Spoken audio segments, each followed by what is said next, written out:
think we can start. Okay.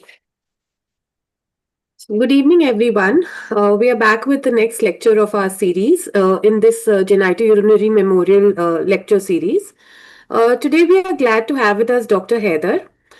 Dr. Haidar is a consultant histopathologist specializing in urological pathology at the Department of Cellular Pathology, University College London Hospitals. She currently also serves as the Meetings and Education Secretary for the British Association of Urological Pathologists and is an honorary lecturer in the Division of Surgery and Interventional Sciences, Department of Targeted Intervention at the University College London. In addition to her clinical and academic roles, Dr. Haidar also contributes significantly as a committee member of the Genitourinary Pathology Society and is an associate editor for the journal Histopathology. We are delighted to have you today with us. No longer the associate editor for histopathology. I've just given that up, Anandi. But Okay. thank you for the kind introduction. Our chairperson for today's talk is Dr. Amit Sharma. Dr. Sharma is the professor and head of Department of Urology at the All India Institute of Medical Sciences, Raipur, a distinguished clinician and academic leader. We are glad to have Dr. Sharma, who will bring his extensive expertise and insight into today's session. So thank you for joining us. Thank you, ma'am. Thank you, Anandi, for the kind introduction. Good evening, everybody.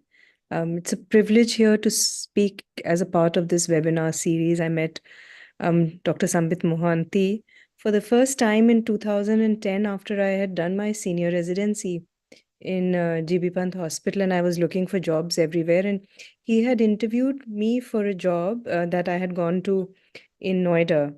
And he had returned from the US that year, and I was on my way out from the country that year. And I remember, his words of wisdom and the extension of his friendship and warmth that has remained with me, even though we may not have been in touch over the 2 decades till we last, met in the conference earlier this year. I think it's for somebody of his passion, it's only befitting that we, honor him with more teaching, with more education in geopathology. That's what he was so passionate about. I'll share with you today a small tip of the iceberg of the work being done at University College London Hospital, where we are one of the largest volume robotic prostatectomy centers in the UK. One of the centers of excellence for urology and uro-oncology, and one of the centers for groundbreaking research and translational studies that have been happening in the last 2 decades, leading to changes in clinical practice. The NeuroSafe study is one of the studies that I want to share with all of you today. You're able to see my slides?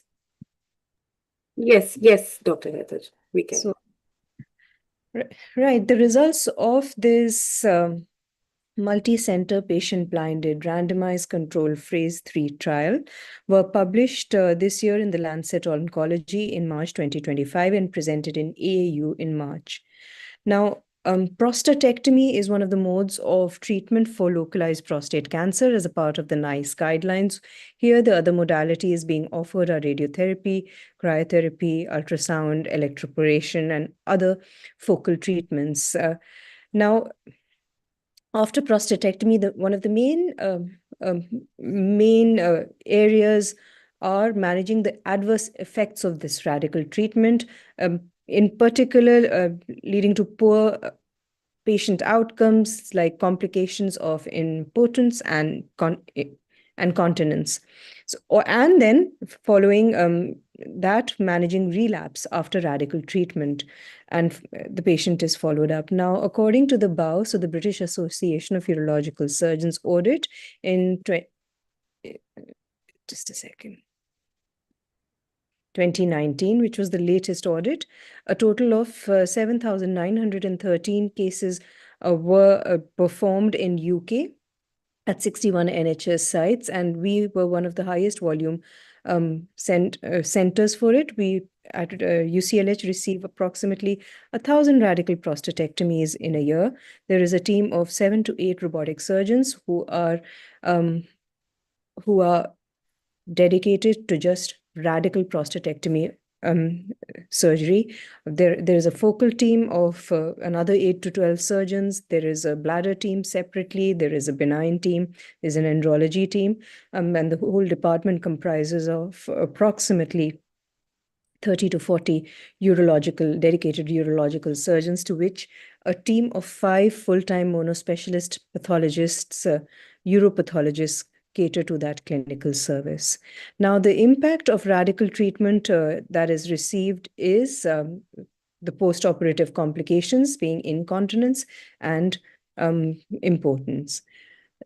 Patients are risk stratified with localized prostate cancer depending upon the PSA score, the Gleason score on biopsies, and the clinical stage on imaging into low, intermediate, and high risk patients.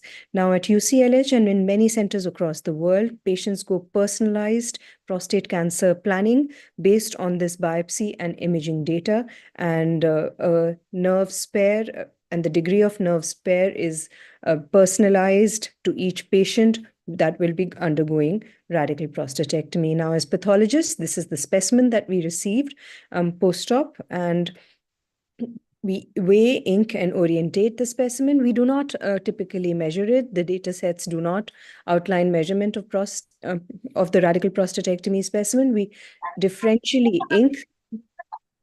We differentially ink for laterality, and we tend to ink.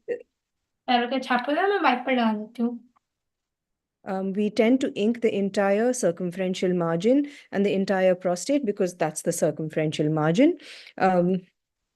The prostate is then cruciated at the apex and base for the margin status. We also take the margin status of the vas, and it is then sliced at 5 millimeter intervals from the apex to the base and processed in its entirety. Now, the reason that the prostate is processed in its entirety is that unlike other solid hollow organs, imaging is not so amenable. It's the anatomical location does not make it so amenable to imaging, unlike more superficial organs like the breast or the colon. So whilst MRI can detect many areas with confidence, there are many areas that will be missed and will be MRI invisible. So in order to get an accurate staging, grading, and final stage of the prostate cancer as well as quantification, it's the reason that international guidelines still advocate processing the prostate in its entirety. Now, this is just a pictorial representation of a post-salvage radical prostatectomy, post-HIVO prostatectomy, that shows tumor and the laterality of the tumor as well as the different Gleason scores represented by different colors in the prostate. And that is a sort of a final report that we give along with descriptions of each of those slices. Now, this is extraprostatic extension, in which fat, which is defined as fat infiltrating into the extraprostatic fibroadipose tissue outside the capsule. That is, the tumor goes beyond the gland. And whilst in many cases MRI does detect it, it is sometimes very difficult for MRI to detect microscopic extension of these very tiny foci of tumor going into the fat. And we did a number of studies alongside with this, before the NeuroSafe study was started, to show that whilst MRI is very good at detecting extraprostatic extension, negative multiparametric MRI, especially in this new age and era of MRI, does help rule out extraprostatic extension. But again, not all tumors will be amenable to that. So this is the margin status that we also define while reporting a radical prostatectomy. It can be intraoperative, whereas the tumor has been cut into, or extraprostatic, in which case the tumor has gone beyond the gland and is present at the extraprostatic margin. A more than 3 millimeter cutoff in a single positive margin is associated with an increased risk of biochemical recurrence and prompts oncological follow-up. And extensive and multifocal positive margins also demonstrate a higher risk of relapse.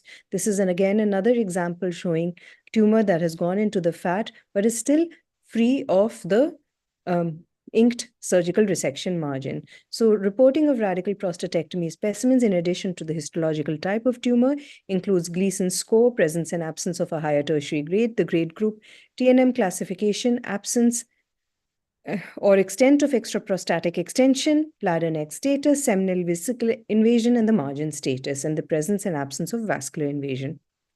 Again, so what is how can pathology help aid diagnostics and the prognostication, as well as the management of these patients undergoing radical prostatectomy in the new era of personalized medicine? As we saw that every patient receives an individual personalized planning sheet depending upon his biopsy and clinical data.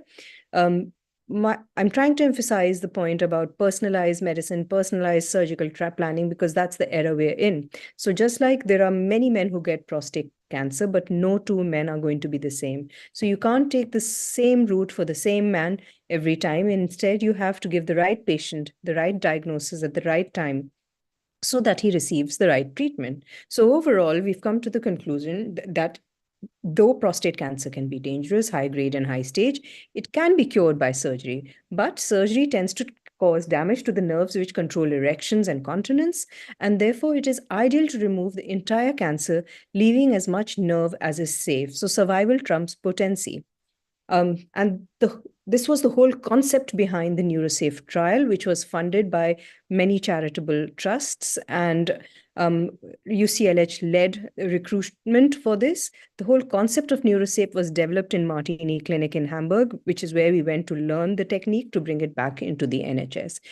The concept being the prostatic capsule is not a very well-defined structure. It's more like an onion and occurs in layers and peels. And amongst these layers run the neurovascular bundle. Now, in this diagram, you can see the nice yellow, big neurovascular bundle. But the tragedy is in real life, they're not so big and not so yellow, much to the dismay of surgeons. And you need a microscope to be able to see the presence or absence of these nerves. Now, whilst it's very easy to achieve a clear margin when the prostatic tumor is T1 or T2 and not near the margin, in T3 cases, the caution that you would exercise would be much more, because you do not want a positive margin, but you also do not want to leave the tumor behind. So the clinical parameters can be poor predictors of extraprostatic extension, and an inability to predict or detect cancer extracapsular extension accurately, either before or during surgery macroscopically, leads to, and with along coupled with the desire to avoid a positive surgical margin and prevent a recurrence, the lack of all this information leads to operative caution, and sometimes that even though you could spare the nerve, you tend to throw the baby out with the bathwater situation. Now, this is the NeuroSafe team, which was a multidisciplinary team led by the principal investigator, Professor Greg Shaw in the center, who was the lead of robotic surgery at UCLH. He designed this trial and got together a multidisciplinary team composed of nurses, operating staff, clinical fellows, multiple robotic surgeons, statisticians, trial coordinators. And this trial was started in 2018 and ran over 5 years. We'll come to the statistics of the patients in a bit. The inclusion criteria was that patients for radical prostatectomy as primary, who opted for primary treatment as radical prostatectomy for non-metastatic prostate cancer will be included. Patients should have a good erectile function with no medical assistance before surgery, and also should have good urinary incontinence. This was the trial design in which patients were recruited and randomized, so blinded, to standard of care arm, where they underwent the MRI planning and the routine pathway for all patients at UCLH, and the standard radical prostate or the NeuroSafe arm, in which the patients underwent a frozen section assessment at the resection margin adjacent to the neurovascular bundle.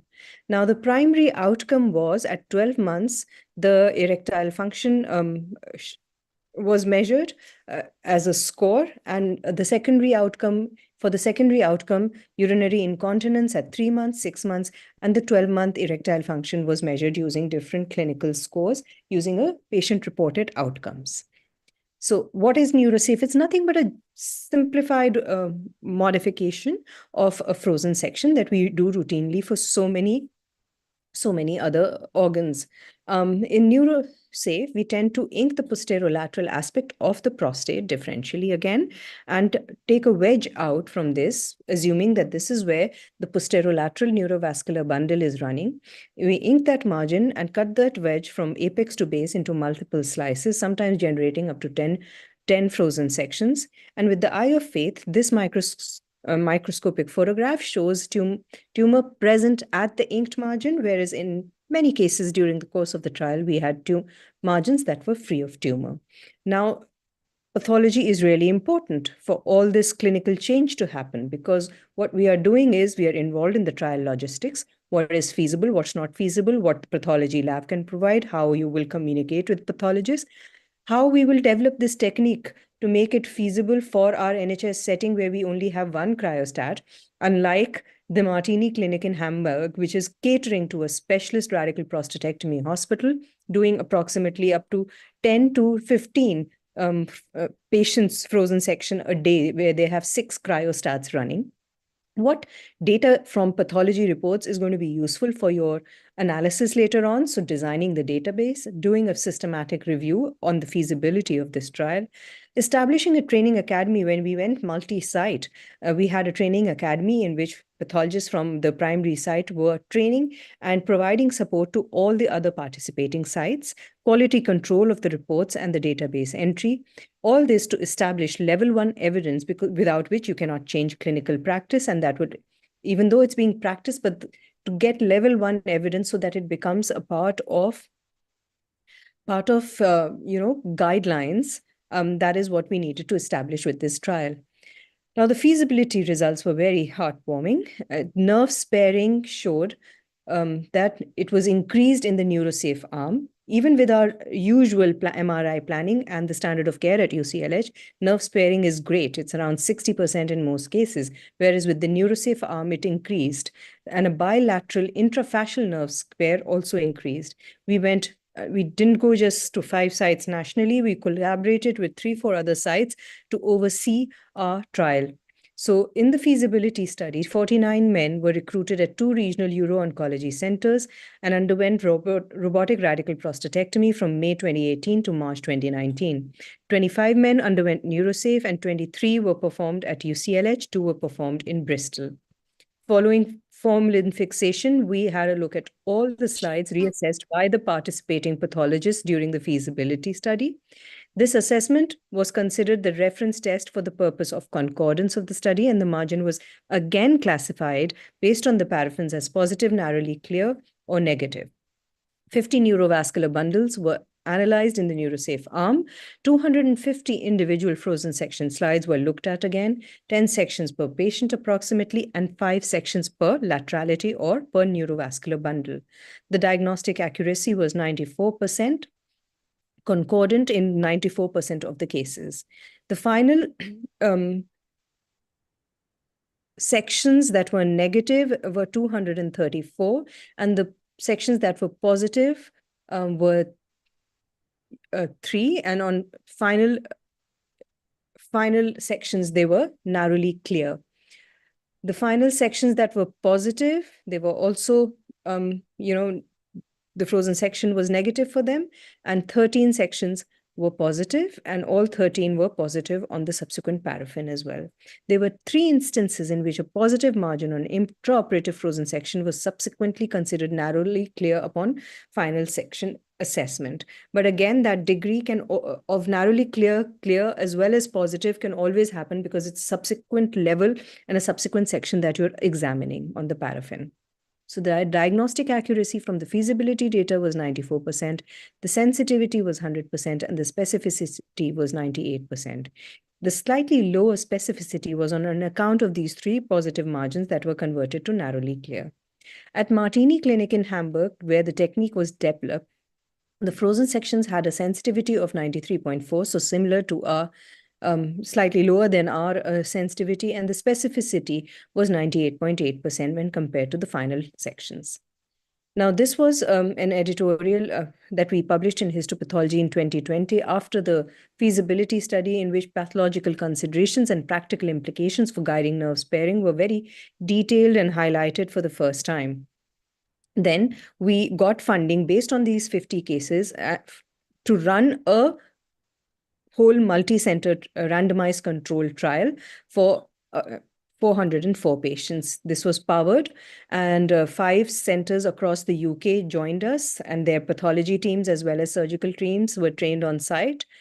And the recruitment happened over a period of the next 2 years till 2022. And even during COVID, we went electronic. And you can see that recruitment happened before time. And a total of 407 patients were recruited.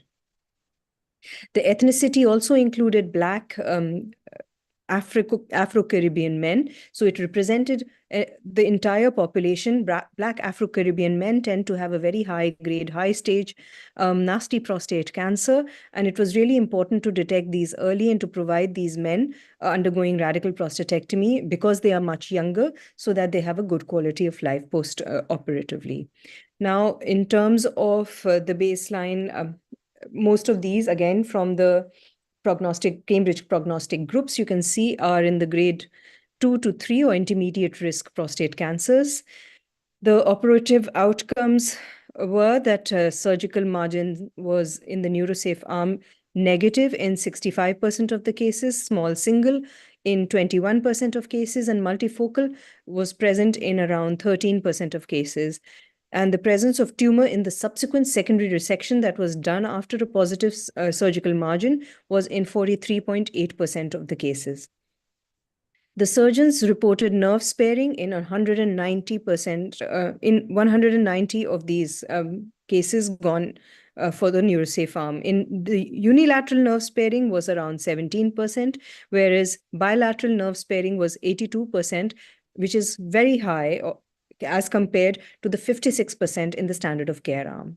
The main outcomes, again, was that the importance and continence scores at 3, 6, and 12 months, which were much better in the NeuroSafe arm. So there is overall, the trial and its data has shown that there is we recruited similar patients between the two groups. Similar number of adverse events between the groups were seen, and none of these were attributable to NeuroSafe. Included 2.8% of the Cambridge prognostic group 1, 30% of the patients were Afro-Caribbean. PSA persistence, biochemical recurrence was slightly higher in NeuroSafe, but again, this was not related to the positive margin as per NeuroSafe, but there were positive margins elsewhere, and these were incidentally higher grade and stage tumors.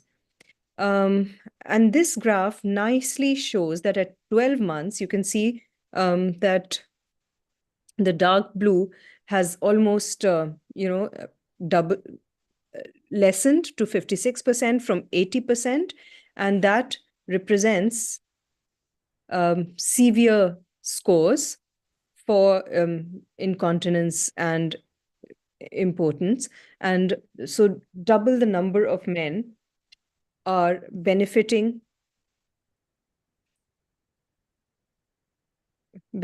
following a nerve sparing and intraoperative margin in evaluation. What is ongoing in this study is the health economics and the quality of life with prolonged follow-up, and other predictors of success of nerve sparing are being looked into. The team is now, because this is such a pathology dependent procedure, we are a short staff specialty, the lab has its limitations. The team is also looking into alternative means of intraoperative margin evaluation following confocal microscopy to circumvent the issues of operator dependence and laboratory staffing. But that again needs level 1 evidence to bring into practice, and trials and proof of concept studies are ongoing. This is a whole account of all the people involved over the last 6 years that helped support, fund, and do the groundwork for this study so that we could help establish this evidence.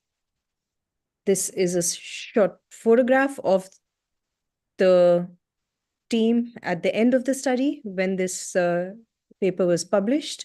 Um, the team has just rolled on, and more people have joined, as you can see, over the last couple of years.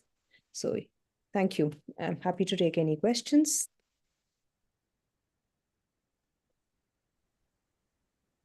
Yes, thank you. Thank you very much, Dr. Haidar. Dr. Sharma, any comments? Uh, uh, Dr. Haidar, I want to know the patient whatever recruit in this studies. As you said that all the patients who were posted for radical prostatectomy were non-metastatic. Yeah. Just want to know all these patients were of low risk or the high risk patients? Low and intermediate risk. At our center, the patients undergoing radical prostatectomy are mostly intermediate risk prostate Okay, cancer. there were no high risk patients in there. This group. They were not known recruited, but the ones that Okay, had biochemical recurrence, one or two turned out to be higher risk in the end. And okay, but yeah, high risk patients were because at the outset you want patients who already have a good, okay, incontinence or have erections. Otherwise, there's no point of providing this, to them if at the outset there is the scores are not good. great. The that's okay. That's from my side only. Thank you. Lovely, Yes. thank you. Yeah. Dr. Haidar, there was one slide where you mentioned the clinical parameters you all were looking at for EPR. So a little bit about that. Clinical parameters meaning digital rectal examination as well as Okay. imaging studies. How do they help predict? We now, our center, we have only uroradiologists who only do prostate imaging. So they are very, very good, radiologists catering to prostate pathology only. And they are using and developing new modalities of imaging and multiparametric imaging all the time. And they're very good at picking up Yes. nuances and foci of extraprostatic extension. And but these studies that are in between that I highlighted were those in which those small foci of extraprostatic extension, one gland you and I can't predict even when we are grossing it. Definitely. Yeah? So, and we often find those tiny foci and focal foci of extraprostatic extension. So when clinically or by imaging they haven't predicted that, that is what I meant by, Okay. that's where neurosafe helps in detecting Exactly. in status and extraprostatic extension. Yes. Okay. So I guess we don't have any questions here in the chat box also to take. Yeah. So thank you. Thank you so much, Dr. Haidar. And thank you, Dr. Sharma, also for joining us. Thank you very much. Yeah. Thank you, ma'am. Dr. Thank you. Dr. Bedi? Yes. Thank you, Dr. Aman. I Thank mean, you. administratively, how easy or difficult was it to get such a diverse team? So all trials have the minimum, that they need for being quorate. First of all, if it is a pathology-centered trial, our teams approach pathology. This particular surgeon provided funding for pathology time, so we could hire a fellow who did these frozen sections. We are meant to pass these trials through research ethics and everything. So you need nurses, you as part of the team because the samples are being held different from the clinical pathway. You need statisticians for the analysis. You need a independent blinded committee who is monitoring the data to check on the feasibility of these trials. So it's not an easy task, but at UCLH, we're very lucky to be a hub of collaborative research with close associations with the university, where we can get all the support that we have for the trials there. I mean, when I did a fellowship for 18 months, providing pathology support to different trials, and my time at that time was protected in terms of giving research time in my job description. So it's not easy building these teams, but we are lucky to be in a system that provides the facility and facilitates this collaborative working between the clinical teams and pathology. And pathology, as you know, everywhere is very short-staffed. So to be able to give good results to these trials, for the pathologist to give input, you need the time, you need the investment from the clinical and research teams. We can't be, it's not sustainable to be doing it in our own time or own hours. And I think our surgeons recognize that fact. And over the last 7 years, different trials have provided money to pathology department, through which, instead of taking it and using it as a part of our job, we have started hiring fellows. And this year, this is the 7th fellowship that UCLH is having for uropathology. So yeah, it's not easy, but we're lucky to be in a center that supports collaborative working. Yes, that is, I mean, that is something very different from Indian Yeah. system. No, not just Indian. In the NHS, we found it very difficult to recruit at different sites. We found it very difficult to go multi-center because not every department had that support, either in the laboratory or in terms of pathology staffing, to even give that 1 hour of extra frozen section time on top of the prostate biopsies and radicals that we received. So you can see we only went out to 5. We approached 20 centers in the NHS, but we could only end up recruiting in 5 centers. So that is again a limitation of a resource limited specialty that pathology is worldwide. Yes, thank you. Thank you very much. Thank you very much. I mean, it's very, I mean, a different kind of study, but from our regular lectures. But yes, it's a way for fresh air. Yeah, it's very encouraging to hear the results of the study as well. Yes. And all by pathology input. Yeah. Exactly. Yeah, definitely. Yeah. Thank you for inviting me. And I think in respectful memory of Sambit, it's nice to share any academic work or teaching that we're all doing. Definitely, Dr. Haidar. Yeah. So, Dr. Bedi, Yes. we'll today's lecture we'll wind it. Yes, it will be available on YouTube and we'll share the recordings also far and wide. Yeah. Thank you, Dr. Haidar. Thank you, Dr. Thank you. Sharma. Yeah. Good.